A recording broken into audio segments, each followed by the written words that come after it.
John 6:1-15. After this, Jesus went to the other side of the Sea of Galilee, which is the Sea of Tiberias. And a multitude followed him, because they saw the signs which he did on those who were diseased.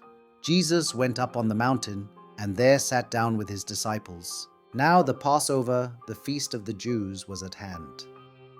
Lifting up his eyes then, and seeing that a multitude was coming to him, Jesus said to Philip, "How are we to buy bread, so that these people may eat?" This he said to test him, for he himself knew what he would do. Philip answered him, 200 denarii would not buy enough bread for each of them to get a little. One of his disciples, Andrew, Simon Peter's brother, said to him, Today's gospel describes one occasion when Jesus tried in vain to withdraw from the crowds at Capernaum. He traveled by boat to the other side of the Sea of Galilee to a remote village called Bethsaida Julius, where there was a small grassy plain. But when Jesus stepped ashore, he was faced with a large crowd of people. This was the scene of the miraculous feeding of the 5,000 as described in today's gospel.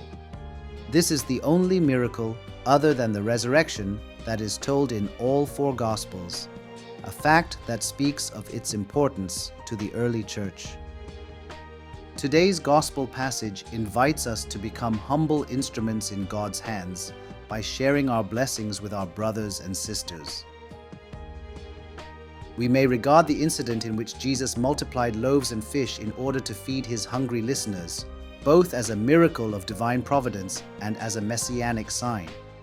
The lesson for every Christian is that no matter how impossible one's assignment may seem, with divine help it can be done. For with God, nothing shall be impossible.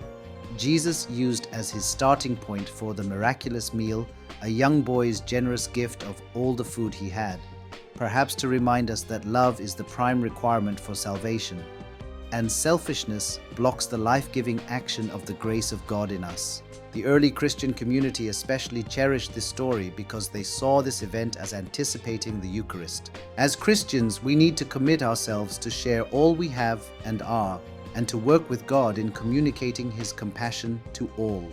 God is a caring Father, but he wants our cooperation. That's what the early Christians did, generously sharing what they had with the needy.